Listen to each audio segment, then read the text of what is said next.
Sukkur bureau chief ملت news سید ضیاء الرحمان بانی انجمن اردو فلاحی جماعت پاکستان اصلاح الدین شیخ نے کہا ہے کہ تمام برادری انجمنوں جماعتوں فلاحی اداروں سمیت مخیر حضرات کو عوام کی فلاح و بہبود اور ان کے حقوق کے لیے ذاتی مفادات کو چھوڑ کر ایک پلیٹ فارم پر متحد ہونا پڑے گا۔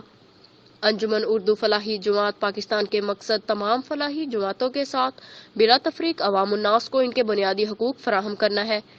تاکہ ان کو درپیش مشکلات دور کی جا سکیں۔ انشاءاللہ انجمن اردو فلاحی جماعت پاکستان عوام کے بنیادی حقوق کے لیے کسی قدم پر پیچھے نہیں ہٹے گی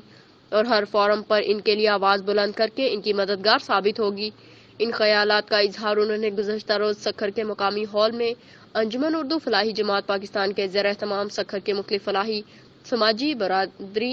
تنظیموں انجمنوں کے مشترکہ اجلاس سے خطاب اور بعد ازیں میڈیا سے گفتگو کرتے ہوئے کیا۔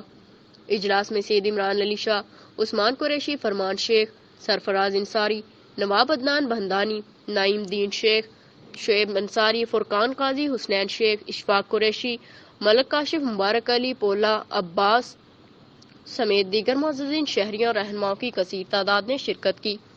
اجلاس میں شرکاء نے متفقہ طور پر انجمن اردو فلاحی جماعت پاکستان کے پلیٹ فارم پر متحد ہو کر مشترکہ عوام الناس کی فلاح و بہبود سمیت دیگر بنیادی مسائل کے حل کے لیے جدوجہد کرنے کے عزم کا اظہار کیا اور بانی انجمن اردو فلاحی جماعت پاکستان اصلاح الدین شیخ کی سربراہی میں سید عمران علی شاہ کی نگرانی میں 10 رکنی کمیٹی تشکیل دی جو دیگر سماجی فلاحی جماعتوں سمیت معززین شہریوں اور مخیر حضرات سمیت مشکلات سے دوچار افراد سے رابطہ کریں گے۔